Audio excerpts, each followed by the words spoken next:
Mirë mëngjes njerëz, sot e hënë dhe unë ja ku jam përsëri sot këtu në Radio Sol për mesazhin e yjeve në fat e në muzikë. Pra për horoskopin e kësaj jave dhe pastaj edhe për poezinë, për mesazhin e një kënge të cilën unë do të analizoj e do t'ju recitoj tekstin të cilin unë jam munduar ta shqipëroj sa më mirë e sa më saktë referuar originalit.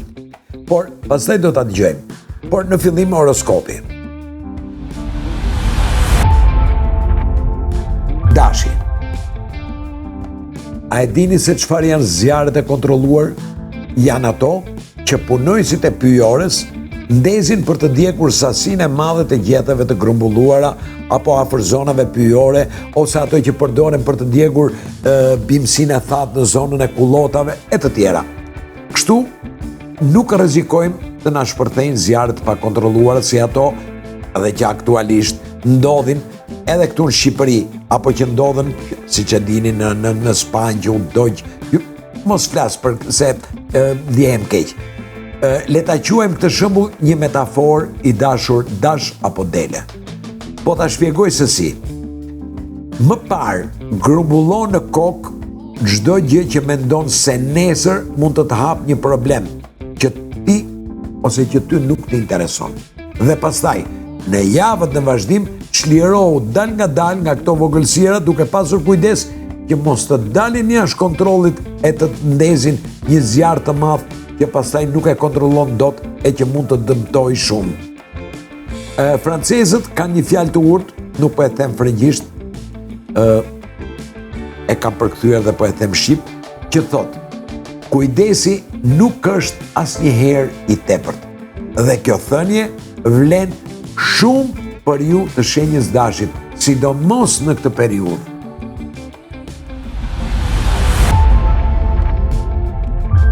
Demi.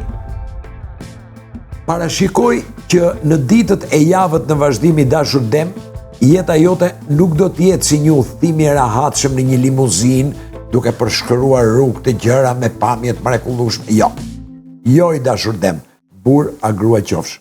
Rruga jote do të jetë plot dredha, plot malore të vështira, plot ngushtime e pjesë që nuk do të duken as si rrugë jo. Do të duket si një rrugë pa krye. Mjeti yt i transportit, metaforikisht, do të jetë si një kamion i vjetër i viteve 60. Po, ti mos u mërzit. Quaje si një ekskursion të vështirë. Mos haro se pas dimrit vjen një verë. Binjakët. Sipas këtë vështrimit tim astrologjik, o binjak, jeni një moment që duket se çdo gjë po shkon mbrapsht. Por beso mua, nuk e ke ngrënë akoma tamam, nuk e ke psuar tamam. Të këshilloj të marrësh masa për ta kaluar këtë situatë, por nuk duhet të shkosh deri në atë pikë sa të ngelesh fare, pra mos e çon ekstrem. Bëu pak sfunjer dhe mundohu të thithësh ca privilegje të mira që ke rreth rrotull. Bëu pak tekniks. Në qoftë se ke nevojë të shkarkohesh emocionalisht e psikologjikisht, mos u mbyll në vetvete, por zhytu me kokë në rastin e parë që do të të qellojë. Në qoftë se qefin do ta konsideroj si diçka që duhet pirë me gotë, ajo gotë nuk zbrazet kur. Ua kam thënë, qefi është halli i madh, duhet zgjidhur. Zgjidheni këtë qef që keni përpara e që po ju vë shumë pikpyetje në kokë. Kaforia. Njerëz, në mesjet për të martuar nuk ishte nevoja për prift, as të shkoje në kish, apo në njësi bashkiake, apo të marton të krye bashkiaku, apo të shqiptoje premtimet, ato premtimet solemte si pranoje këtë unazi shenjë të dashurisë time, unë premtoj se do t'jem gjithmonë besnik në dhimbje, e në gëzim, në shëndetën, në sëmundje, edhe do dua të të respektoj çdo ditë të jetës time derisa vdekja të na ndaj. S'kishe nevojë as për dëshmitar. Mjaftonte që dy persona të thoshin: unë martohem me ty, ti thoshin një ide, unë martohem me ty, edhe unë martohem me ty. këto 4 fjalë kishin shumë fuqi njerëz. Në ditën e vazhdim, gafore, burra grua qofsh, frymëzohu nga kjo traditë që kemi humbur, që martohesh një herë për gjithmonë. Të mjaftojnë 4 fjalë për të bërë një deklaratë, edhe pse jo ligjore, por që shpesh qëllimin tënd të sinqert për t'i ndenjur besnik dikujt, diçkaje, apo një ideje që do të të vlej e do të shërbej ndër vite. Luani. O Luan, o Luanesh, quaj si duash, pra Luan burra grua qofsh. Ke qef t'i rregullosh pak marrëdhëniet me lekët? E ke idenë se si? Atëherë, në javët në vazhdim, fillo të vësh në praktik një ide të re, ose një ide që e ke në kokë. Në mos gaboj, situatën ekonomike që do të rregullosh, ose që ke qef të rregullohet, kjo situatë ekonomike është e lidhur me një person. Sa për të filluar, më lejo të t'jap një këshill. Lëre pak në hije qefin, por jo sa të ngelesh pa gjë. Me një fantazi pak të shfrenuar, do t'jesh në rrugën e saktë për të arritur atje ku do. Gjithmonë nëpërmjet atij ose asaj, që thash, e ke të lidhur me një person. Edhe një gjë tjetër. Mendo se çfarë dhurate do t'i bëje atij apo asaj sikur të kishte ca lek më shumë. Duke u bërë pak më bujar me dikë, i hap rrugën bujarisë për të ardhur tek ty. Bëje të mirën dhe hidhe në det, thot populli. Po se gjeten krip, ta bie Zoti vet.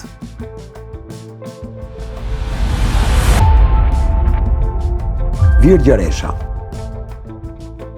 Një shoku im i shenjës Virgjëreshës, që është piktor dhe jeton në New York, mbas shumë aplikimesh, vjet arriti më në fund qëllimin e vet. Mori një ftesë për të marrë pjesë në një prezantim punimesh në një galeri të rëndësishme në New York, por me një kusht, që pikturën nuk duhet ta çonte të gatshme, por ta bënte aty në vend. Është e vështirë ta mbash një presion të tillë.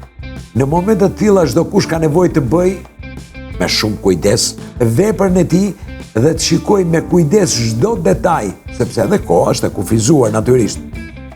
Po ti i dashur dëgjues apo dëgjuese qofshe shenjës Virgjëreshës, a mundesh të improvizosh diçka për t'i treguar botës se kush je? Kam përshtypjen që së shpejti do ta zbulojmë këtë gjë. Por duhet fillosh tani. Edhe një këshill, mos prit të të mbarojnë lekët për të treguar që je dhe i menshëm, je dhe i aftë.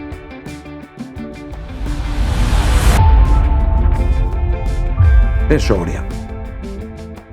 Në qoftë se i keni ndjekur horoskopet e mia njerëz, do ta keni vënë që unë nuk jam një cinik pesimist, i bindur që për të pasur sukses duhet të vuash. Jo, absolutisht. Përkundrazi, mendoj që duke qenë të shëndosh e të lumtur, mund të jetoni shumë momente suksesi.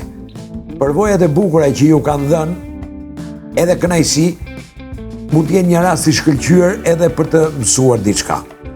Gëzimi dhe liria mund të ngacmojnë gjërat që në rast të kundërt do të ishin të fjetura.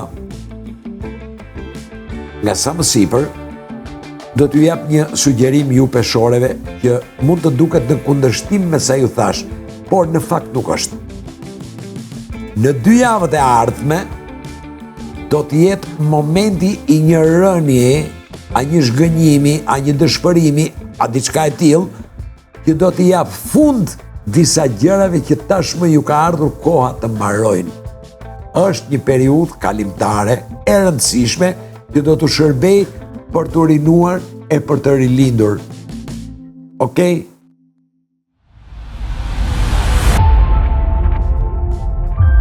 Akrepi. Dua të analizoj pak kuptimin e fjalës maja. dhe i qëndroj vetëm originalit. Një material që përdoret për të ndihmuar fermentimin e birrës të pijeve alkolike dhe për të fryrë brumin e bukës apo për të bërë djatën e tij.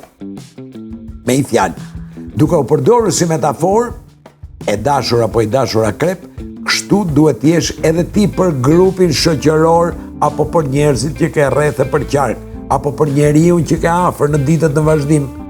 Mundohu të ngresh lart moralin e grupit ku bën pjesë, apo të njeriu që ke afër.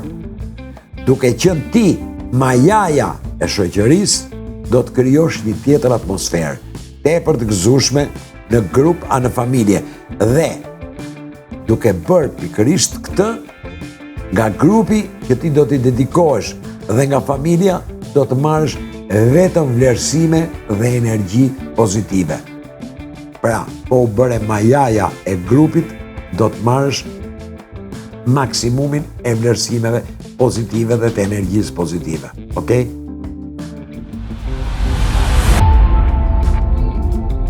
Shigjetari. Në jug të Anglisë është një rajon që quhet Sussex. Banorët e cilit kanë një moto, kanë një leitmotiv. Nuk marrim urdhra nga askush. Kur e vepër. Mos kur e vepër jo keq, sepse është një tipar force. Të deklarosh që nuk lejojmë as kërkën të jetë prepotent dhe të na dhunojë. Pra të marrim urdhra është në këtë kontekst. Do të doje që edhe ti, dashur shigjetar, ura grua qofsh, duke përfituar nga momenti astrologjik në të cilin ndodhesh, të nxjerrësh gjoksin e të krijosh edhe ti moton tënde për të nxjerrë në pa tiparin më të mirë e më të fortë që ke brenda. I Zoti e di se ku i pikon çatia.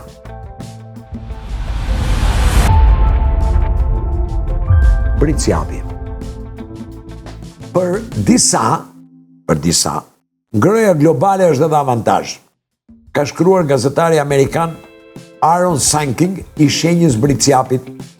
Nga njëra anë është ndotja e oqeaneve, zgjerimi i shkretërave që do zvoglojnë tokën e punueshme, zvoglimi sipërfaqes së akullnajeve, zhdukja e shumë specieve që nuk e rezistojnë ndryshimit të shpejtë të temperaturave, e të tjera.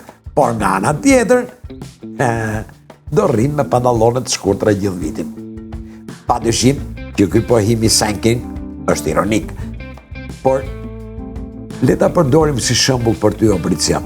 Je në momentin që për një të ardhme shumë më të mirë të sakrifikosh një gjë të vogël siç janë pantallonet e shkurtra. Pyetja është, ose pyetja ime është, më mirë një vezë sot apo një pulë mot? Zgjidh pulën. Ujori. Shkrimtarja amerikane dhe filozofja Clarissa Pinkola Estes, e shenjës ujorit, në një nga veprat e saj na këshillon të kemi kujdes sidomos nga ato cilësi të karakterit që na duken më të forta dhe më të qëndrueshme. Instinkti i egër që kemi brenda duhet mbajtur gjithmonë në kontroll, shkruan ajo. Mënyra më e mirë për ta bërë është të kemi nën kontroll dhe të organizuara idetë dhe ndjenjat. Por në të njëjtën kohë edhe duhet t'i respektojmë dhe t'i japim hapësirë si ideve, si ndjenjave. Duket pak si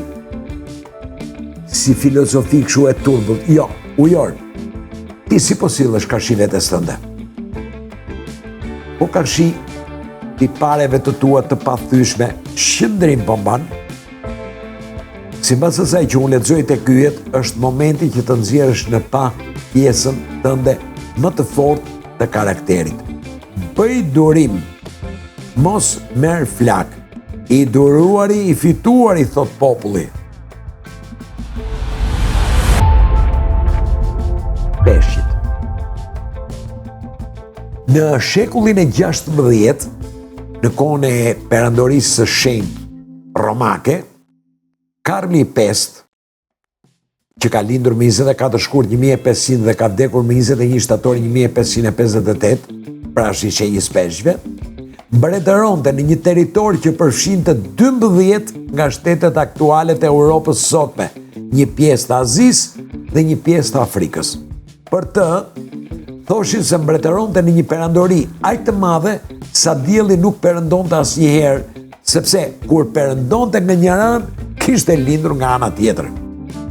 Sipas historianëve, Karli V ka thënë: "Unë Zotit i flas spanjisht, grave italisht, burrave frëngjisht, ndërsa me kuajt flas gjermanisht." Të sjellje u këshilloj edhe juve të dashur peshq, bura gra qofshin. Përshtatjuni gjuhës së personave apo qenieve që ju rrethojnë. Përshtatjuni nivelit të tyre. Keni parasysh sa të ndërgjegjshëm janë, respektoni ngritjen e tyre intelektuale dhe gjeni gjuhën me ta. Në një farë mënyre është shtirje në thonjza, por është gjëja më saktë për t'u bërë. Quheni përshtatje ose sjellje elastike dhe quheni si doni. Shumë shpejt do t'ju shpërblehet në një formë që as mund ta imagjinoni.